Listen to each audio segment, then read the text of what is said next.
안녕하세요. 하이하이. 잘 잤나요? 자, 2023년 2월 20일 월요일 09시 02분 지나가고 있습니다. 오늘도 모닝 텐트 출발하겠습니다. 주말이 다 지나갔죠? 주중 모닝 텐트랑 다르게 주말 모닝 텐트는 이제 주말에 있었던 리그 얘기를 주로 하게 됩니다. 이번 주도 챔피언스 리그 주간이죠? 리버풀 대 레알 마드리드 경기가 있고 프랑크푸르트 대 나폴리 경기가 있고 라이프치랑 맨시티 경기 있고 나머지 한 경기가 기억이 안 나네. 인테르 경기, 인테르 대 포르테 경기 있었지. 유로파도 있고 챔스도 있고 이번 주 지나가면 2월도 거의 다 마무리가 됩니다. 여러분은 1, 2월 2023년을 잘 보내고 있나요? 그게 중요하단 말이야. 어쨌든 3월엔 또 MH 주간이 있고 본인의 2023년이 어떻게 지나가고 있는지를 한번 되돌아볼 때입니다. 자, 그러면 오늘의 모닝 텐트 들어가 보죠. 자, 오늘의 첫 번째 모닝 텐트 소니 드디어 득점포 가동하기 시작했습니다. 아우, 이렇게 반가울 때가. 이번 시즌 뭐 이래저래 어렵죠. 토트넘도 어렵고 소니도 쉽지 않고 여러 가지 이유로 쉽지 않습니다. 월드컵 기간 동안이나 아니면 그 전에 부상, 마스크도 끼고 있었고 이래저래 뭐 소니의 인터뷰를 보면 이적한 다음에 첫 번째 시즌 있었죠. 그때만큼 어렵지는 않다고 그러더라고. 그때가 얼마나 어려웠는지를 좀 알 수가 있죠. 우리가 이 책을 읽어보신 분들은 아실 거예요. 토트넘을 좀 떠나려고 했었던, 왜냐면 너무 쉽지 않았으니까. 근데 결과적으로는 잉글랜드에 남아서 대단한 커리어를 썼고, 저는 뭐 여러 가지 의미가 서로 달라요. 흔히 얘기하는 대한민국 축구 레전드 손차박을 얘기 많이 하잖아요. 차범근 감독님이나 그 다음에 해버지, 또 박지성 이제 디렉터죠. 두 명의 레전드가 있지만 개인적으로는 손흥민의 커리어가 앞으로 시간이 지난 다음에 더 높게 평가받을 가능성이 크고, 순서를 나눈 것은 무의미합니다만 손흥민 선수가 지금 쓰고 있는 커리어는 정말 어마어마한 커리어다. 대신에 이제 여기에 김민재 선수가 빠르게 쫓아가고 있죠. 어마어마하죠. 예, 미친 선수죠. 김민재. 어쨌든 소니가 득점을 했어요. 웨스트햄전에서 골을 넣었고 1대0으로 이 로얄이 이기고 있단다. 로얄이 득점을 하고 난 다음에 토트넘이 리드를 하고 있었는데 1대0이라는 스코어는 항상 불안하죠. 근데 손흥민 선수가 득점을 하면서 완전히 경기를 끝낼 수 있는 득점을 만들어냈습니다.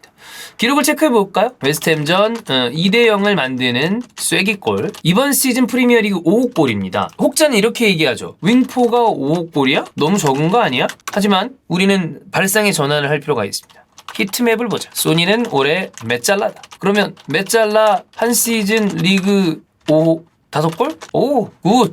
근데 시즌에 9호 골이야? 굿. 이렇게 얘기하는 분도 있죠. 네, 그만큼 손흥민 선수가 이번 시즌 과연 손흥민이 가장 잘하는 자리에서 뛰고 있는가를 묻는다면 그렇게 얘기하기는 좀 어렵죠. 어쨌거나 시즌 9호 골을 또 기록을 했습니다. 프리미어리그 통산 98번째 골을 넣었습니다. 대단하죠? 곧 100골이다. 제가 이제 어제 라이브 중에 그런 얘기를 했습니다. 애매한 선수 어디다 갖다 대지 마라. 네, 누구를 지칭하는 게 아닙니다. 특정하는 게 아니에요. 그냥 프리미어리그에서 통산 100호 골을 앞두고 있는 선수한테 이상한 그 잣대를 들이댈 이유가 없다. 이거 뭐하러 그래요? 그냥 이걸로 끝이야. 여러분, 100골이 누구냐면 그 소튼 레전드 있죠? 맷 르티시에 그 원더골 제조기. 그 위에 보면 우리가 흔히 얘기하는 다 네로라 하는 공격수들이나 미드필더들의 이 이름이 나와 있어요. 근데 이런 선수, 이런 사람들을 얘기할 때 어설픈 선수들 안 갖다 대죠? 한 리그에서, 그것도 지금으로 따지면 현재 기준 가장 주목을 많이 받는 리그에서 100골을 넣었다. 이걸로 끝이에요. 우리가 그 얘기 하잖아. 매치 오브 더 데이에서 앨런 시어러가 약간은 과격한 발언을 했을 때 마치 일부러 그러는 것 같다. 프리미어리그 탑스코어로 260골을 넣는다. 때로는 이런 기록들이 많은 것들을 상쇄시킬 때가 있습니다. 더 말할 필요 없다. 네, 곧 100골을 넣는 선수입니다. 가타부타 뭔가 이야기할 이유가 없죠. 자, 토트넘 역사상 PL 기준입니다. 토트넘 역사상 프리미어리그에서 두 번째로 많은 골을 넣은 선수다. 프리미어리그 출범이 92년이죠. 그거를 생각을 해봐야 됩니다. 그럼 그 전에 뭐 1인 누구냐? 당연히 케인이죠. 200골. 그 다음 누구였냐? 2위는 셰링엄 97골이었어요. 근데 거기에 이 셰링엄을 제쳐내고 이제 기존 기록이에요. 소니가 2위가 됐습니다. 엄청난 기록이죠. 프리미어리그 사무국 선정 웨스트햄전 맨 오브 더 매치가 됐고요. 손케 듀오는 45번째 골을 합작을 했습니다. 아마 50번째 골까지도 무난하게 갈 수 있지 않을까라는 생각인데 어쨌거나 손흥민이 엄청난 기록을 이어가고 있다. 자, 승점을 3점 추가했죠. 토트넘이 이제 실시간 순위 4위에 등극이 됐습니다. 요거는 좀 이따 테이블을 체크를 해볼 텐데 요것만 볼게요. 뉴캐슬이 최근에 좀 부진해요. 무승부를 이어가다가 리버풀에게 또 패배를 했죠. 그러면서 4위에 등극을 했습니다. 특히 지금 콘테가 아파요. 콘테 아파. 요양 중. 그러다 보니까 스텔리니 코치가 이제 지휘봉을 잡고 있죠. 징크스가 지금 좋은 징크스가 이어져 가고 있어요. 감독한 경기들에서 전승 중이다. 감독직 수행한 경기 전승 중. 자, 그 다음에 지금 제가 조금 전에 얘기했었던 뭐 김민재 선수라거나 이번에 주말 동안에 다룰 주제들이 되게 많아서 오늘이랑 화요일까지 연속해서 좀 다룰 거예요. 모닝 텐트에서 끝나는 게 아니라 컨텐츠도 있고 화요일 텐트도 있고.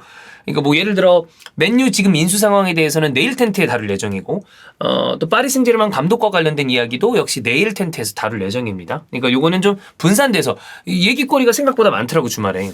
조금 나눠서 다룰 예정이에요. 어쨌든 전승 중이고 그다음에 로얄 포로 영입 후 이건 뭔가 경쟁심이 막 차오르는지 동기부여 확실 맹활약 중. 이것도 따로 한번 다룰 예정입니다. 왜냐면 로얄이 진짜로 좋아요. 자, 그럼 이번 시즌 소니 출장 일지를 좀 체크해 볼게요. 교체 출전 일지로 볼까요? 올 시즌 소니 교체 출전 일지입니다. 전 경기 득점 중이다. 자, 8라운드 레스터전 59분에 교체돼서 나왔습니다. 8라운드니까 시즌 좀 비교적 쳐죠. 31분 동안 헤드트릭. 그 다음에 24라운드 웨스트햄전. 이번이죠? 네.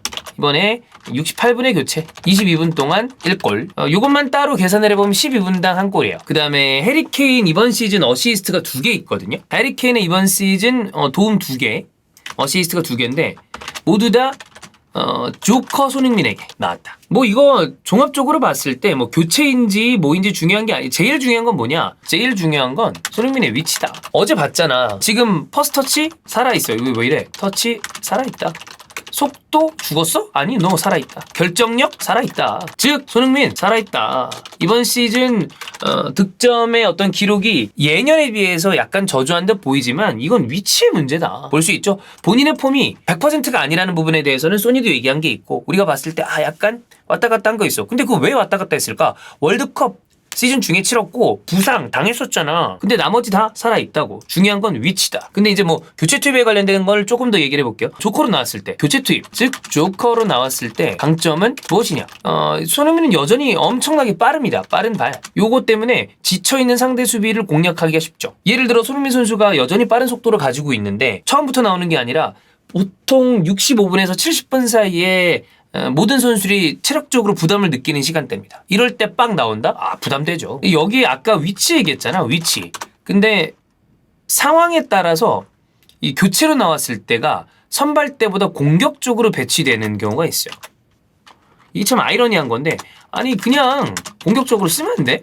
이렇게 전방에 두고서 라인 브레이킹하고서 골을 넣으려고 하는 이런 롤을 줬을 때 그 누구보다 강력한 강점을 가지고 있는 선수인데 그냥 이렇게 쓰면 안 되나요? 어쨌거나 이런 상황입니다. 그러다 보니까 교체로 투입됐을 때의 강점이 또 나름대로 나오는 거죠.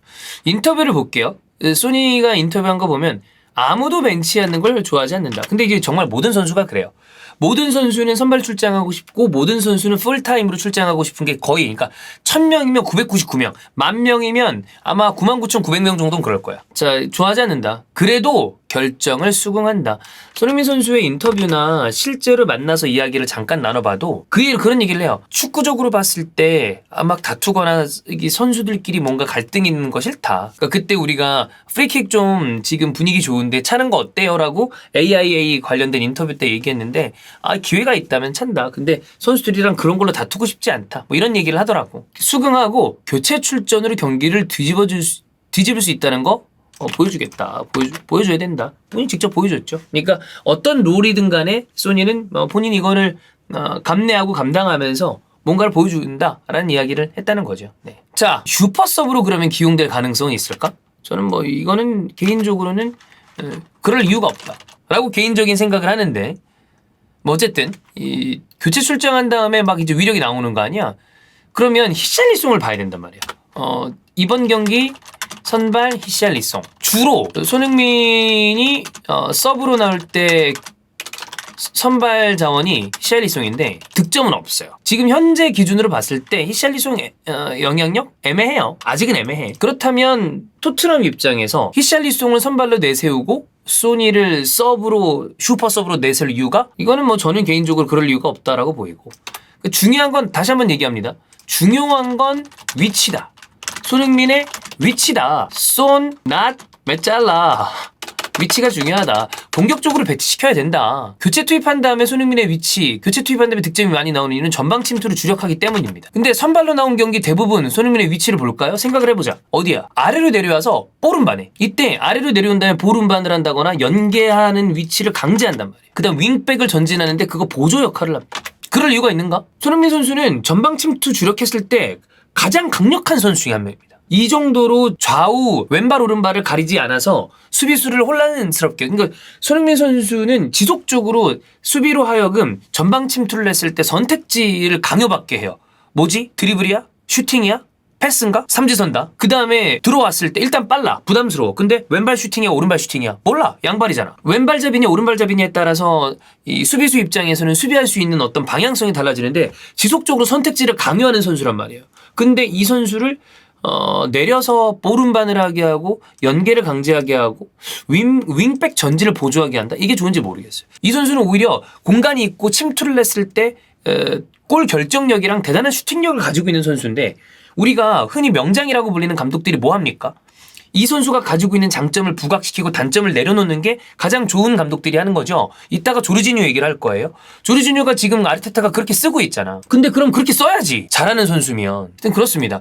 저는 그래서 선발로 나오더라도 손흥민의 위치를 전방으로 골문 가깝게 배치하자. 이렇게 하는 게 선수를 제대로 쓰는 방법이잖아요. 이거를 안 하는 거는 저는 좀 바보 같은 일이다라고 생각합니다. 자, 아까 우리가 이 손흥민 선수가 이 좋은 활약을 하면서 토트넘이 성적을 좀 올렸다라고 얘기를 했잖아요. 잠깐 테이블 체크하겠습니다.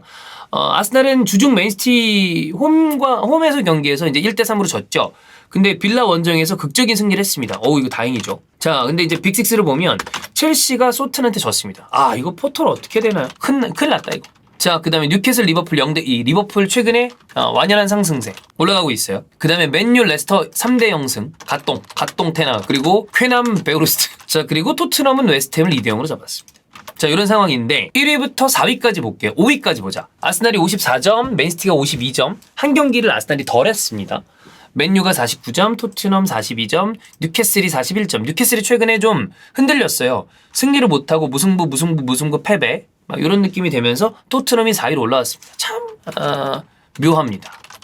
경기력 무엇? 그러나 4위. 맨유는 여기 올라와 있죠. 즉 제가 봤을 때 여기는 지금 선이 하나 있어요. 보이지 않는 선.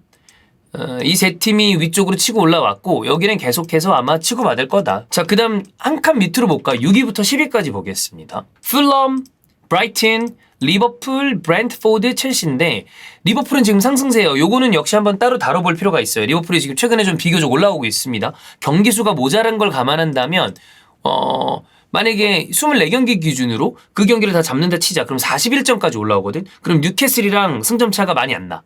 제법 올라왔어요, 리버풀. 근데 문제는 첼시입니다. 이거 포터 감독 글쎄요. 지금 구단은 계속해서 좀 포터를 믿어준다고 그러는데 믿어주는 게 나쁜 건 아니나 믿어줄 만한 사람인지에 대한 판단이 제대로 돼야 되잖아. 쉽지 않습니다. 여기까지 보죠.